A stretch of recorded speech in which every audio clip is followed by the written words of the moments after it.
We live in a world that's filled with people that are obsessed with success. There's nothing wrong with that, but obsession is a dangerous thing. Hi, I'm Rufin K. Mayala, and welcome. Today we're going to talk about success, and we're going to define it in a different angle than what you probably already know and I've practiced and I've seen as a result. We'll have two cases today on this table where we'll study, we'll look into it. Now, just a disclaimer, most of my insight, my encouragements, and my motivations or my knowledge and tiny little wisdom that I have come from my background as a Christian, as a refugee, and as just a young man living in 2026 in America. So, success. Let's define it. All right. What does success actually mean? For me, success means to be satisfied with the journey that you've done. By that, let me give y'all the first story or the first case that we'll have on our table today. And we go into the Bible. That's where our first story goes or leads us to. With one man called Paul. His name was Saul before, but he changed it to Paul. And he said one thing that I want us to really highlight in this conversation that we'll be having today on success. He said, I have fought the good fight, I have finished the race, I have kept the faith. That is in Second Timothy 4. This is a man that went to the best school where they taught, scriptures and basic theology of today. What we'll call today theology. And he had the best teacher in the country. He had everything was set up to be the high priest, which was the highest level that you can be. Let me try to equate it to a pope today, but just in Jerusalem, basically the high priest or Israel. He had that potential, right?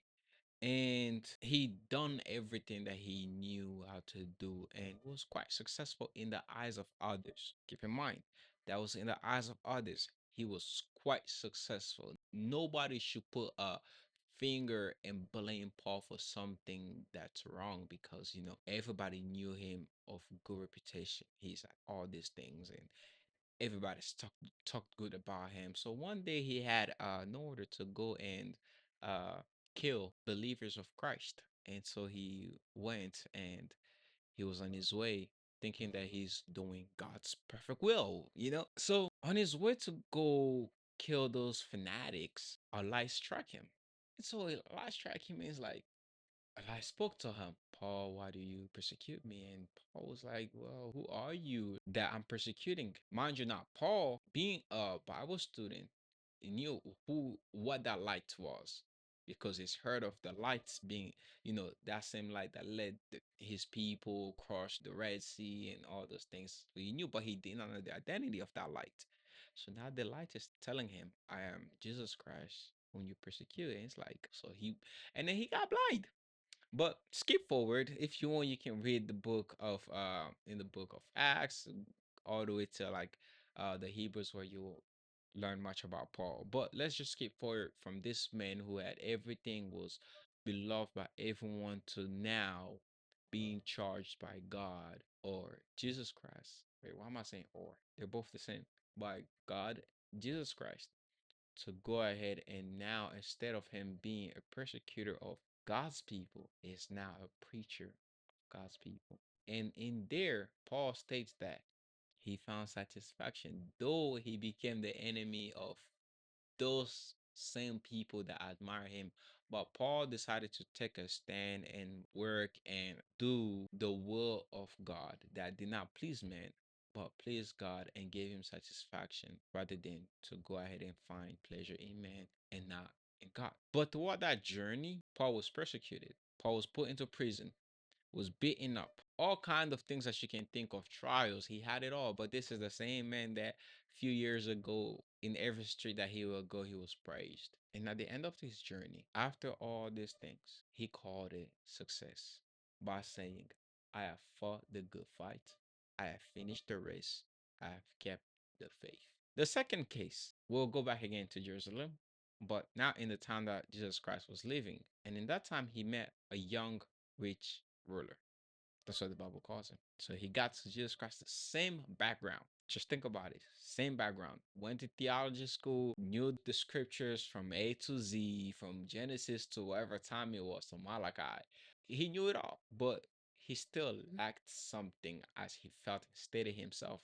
So he went in front of the Lord and it was like, well, I've done all these things. I need eternal life. And just got some go study the word and this and that. He was like, I've done it all. I respected my father, respected all the 10 commandments and everything, yet I don't have it. So Jesus Christ tell him, go sell everything and then follow me. He looks at Jesus Christ and just turns away. Now, we go down again in the Bible where we see a ruler who is rich in the story of Lazarus, a poor man who uh, just was eating from, basically the same food as dogs of that young rich ruler. And they both die.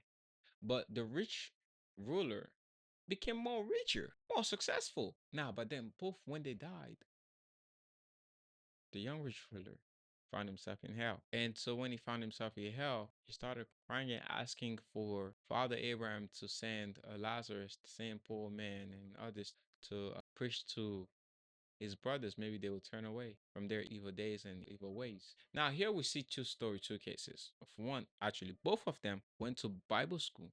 Both of them respected the word. Both of them lived such a righteous life. But they both came to a point where they had to make decisions, where they both encountered God and they both made different decisions. One turned away, one followed. At the end of the journey, one said, I fought a good fight. I finished the race. I have kept the faith. And the other one was crying and hoping that his brothers would take a different path. Now, let me ask you this question. Is success money? Is success titles? Or is success influences? I would say neither of them. Success for me is satisfaction. Success for me is different from fulfillment. You can be successful and not be fulfilled. You can be able to make $1,000 today and still want, maybe I can make $1,000 in one.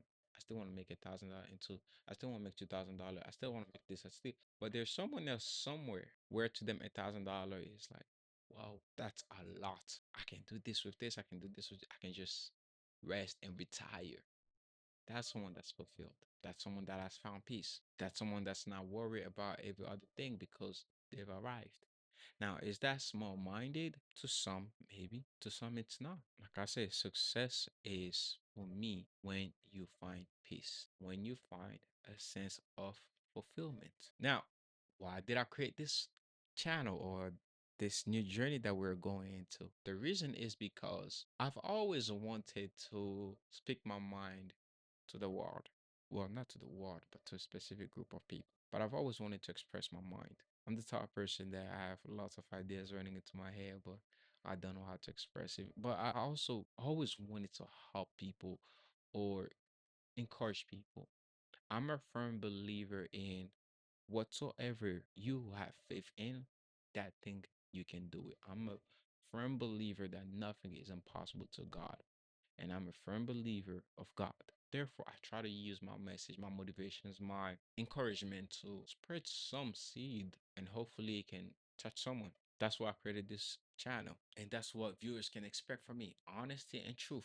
Now, like I said and used in this first video here, uh, I'm a Christian, a message believer, and I'm not ashamed of it. And my values, my discipline, my life is a reflection of it. Now, I challenge you to do this. Define what meaningful life is to yourself. Look back at your own life, make a resume of it, and try to come to a conclusion of what a meaningful life is. And ask yourself, are you obsessed with success because of money, influence, titles, or are you obsessed with success because you want to find satisfaction?